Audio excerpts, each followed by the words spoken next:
all kinds of things. You kids have told us things since you're grown and married and everything else that I didn't never know before. And I wouldn't have liked it if I'd known it.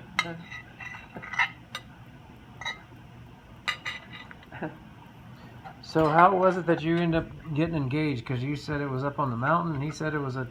No, I don't remember where it was. I think it was a mountain or something like that. Somewhere where you go to park and stuff, and we were parked there. Fort Lowell Park.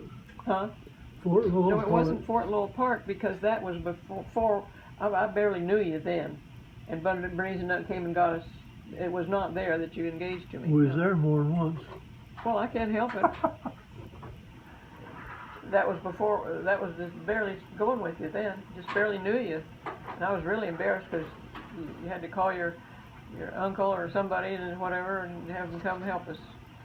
And everywhere we go. Because the car broke down, you mean? No, Oh. we were stuck that time, but another time we got it started. But you'd stop and you'd park and turn the radio on. Sit there and listen to the radio. And then the battery would be dead. He'd get out and he'd push it. I'd try to start it or do, I'd try to, he'd say, do it this way, that way. He'd push it a little and we'd finally get it going. Just before it was too late. Her dad told me to have her home by 11 o'clock. I don't remember him ever saying a time. Yeah, he did. I probably told him, didn't tell you. Yeah. And after we got stuck in the sand, Duncan and Bernice came and pulled us out. It was like 1 o'clock before I got her home. Oh, no. And I don't know if he even knew. He was probably asleep. No, I don't know. I used to pay attention. I remember you talking about Papa and Marvin Ray doing pull-ups on the swing or on the clothesline or something. You told me they could do one-arm pull-ups. Both of them could do that. I've never been able to do that.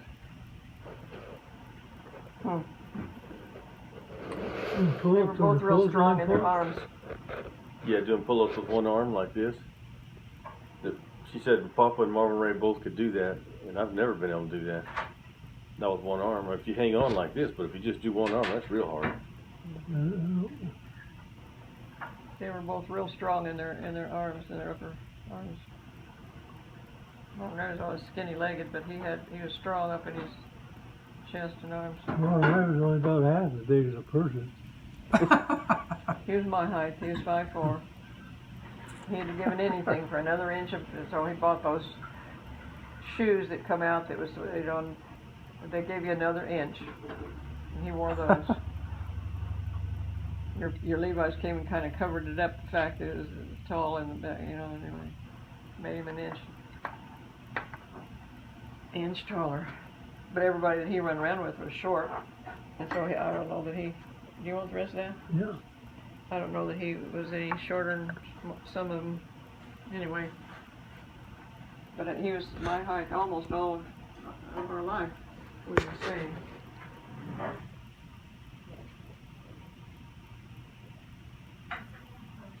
And when you got drafted or you joined the Army? No, they drafted me. I had to get a deferment to finish my last year of high school. So I was 19 when I went in. Recording. Great day. When you was 18, they drafted you. But they let me have a deferment to finish high school. So you went in when you were 19. Mm-hmm. And how'd you end up going up to the prison camp instead of going to the war? How'd they do that? So I went through basic training. And they left me in the barracks all by myself, and all the other guys shipped them overseas. But the war was over already. They went over there on guard duty and stuff like that. But they wouldn't, the rule was if you had... And I said, why did they leave me here in this barracks by myself? He said, because you had 2 older brothers that were over there in the war, and they want 3 boys from the same family over there fighting. And then Bob was drafted. He went to California and played ball for the Army. Played I guess basketball, because that's what he was good at. Basketball, yeah. Yeah. But anyway, So they sent you up to Montana and to freeze to death. hmm and how did you get home? You had to hitchhike home, didn't you, when you got out of the Army? You know, I hitchhiked home twice, I believe. Once I was on furlough. The other time when I got discharged. And they lived out at Marana at that time. Yeah.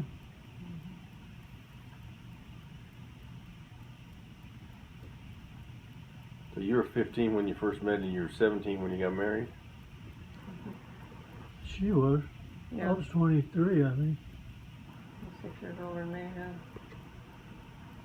So how long was you in the Army? Just a year or two? 18 months.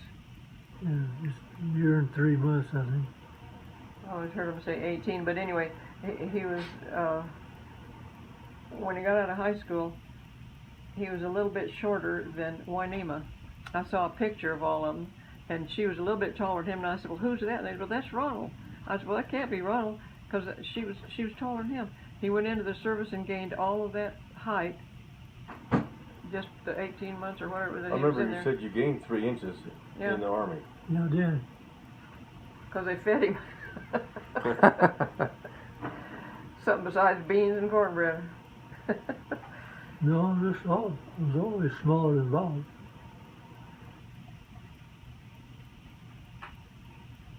But well, not always, because he had to grow out. He was younger than you. He had to grow past you sometime or other there. When he was in high school, he was bigger than me. Yeah.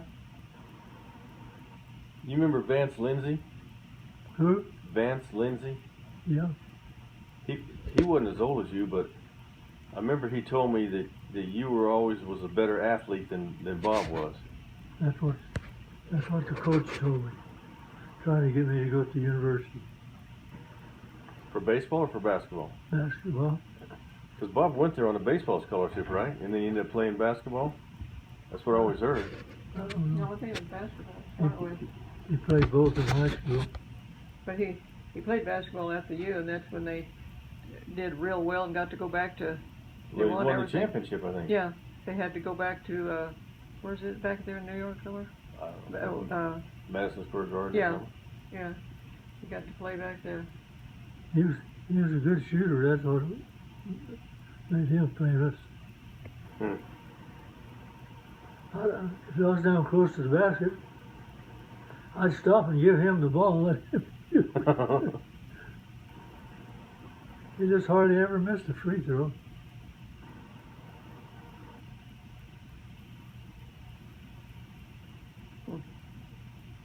So there was 2 years between you in school, or 1 year? 3. 3? You were a senior and Bob was a freshman?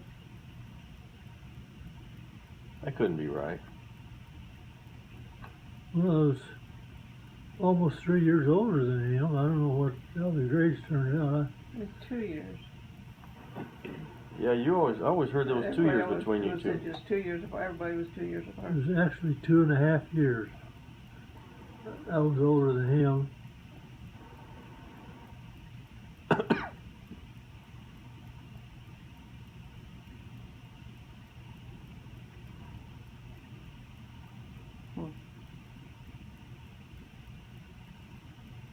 And I could outrun him and outjump him and everything, but I couldn't outshoot him.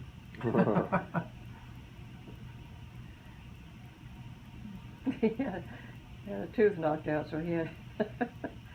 Bob did. He had a tooth knocked out, and he was snaggletooth. Oh, he got the Sam White.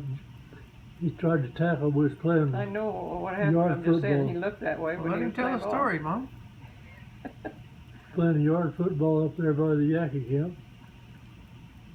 And he went to tackle Sam White, and his front tooth went over the back of Sam's shoe and jerked that tooth right out of there. Oh. But it was out most of the time that he was in high school, even university. When did he ever get it fixed? I don't know if he ever did. Yeah, he did. Well, He did. Sometime or other. They never did look good in the front there. They still, when he died, they looked awful. But but they were all there. I think he did kind of like you did when you lost yours. Kept it out for a while and then finally got it fixed.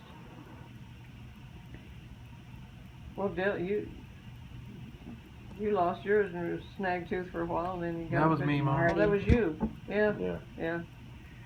Uh, And they called you Snag for a while, Yep. just kind of teasing.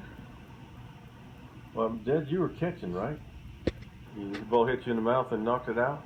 Shortstop, I think. No, it was pitching. Well, he was somewhere on the infield. The guy had it, was on third base, and I threw a bad pitch. I don't know how bad it was, but it hit the ground and bounced over to about 10 feet outside the baseline. So the guy on third base came running home. So I came running up to home plate so he could throw me the ball and I could tag him out. He threw up his hands this way, his ball went through his arm some way, and hit me right in the mouth. Tooth fell out on the ground. Two of them. Nobody was one. Just one. And Bob came along and picked it up, washed it off and told you, no, don't do it. Put it back in, put it back in. So you washed your mouth out and put it back in. It stayed for a long I time. heard It it stayed did. like 20 years. Well, no. Yeah, it did. It was 18 years, I think. I'm pretty sure it did.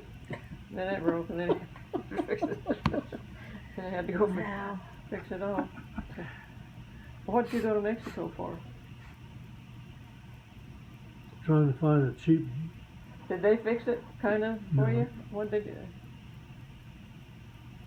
They did something. They did I think something. they did mine. I think They you did brought me mine. down there to have Yeah. tooth Mine too. I got one pulled or I had a tooth pulled down there.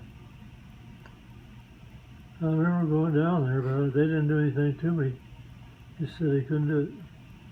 Well, they was helping me then and him or something because they did.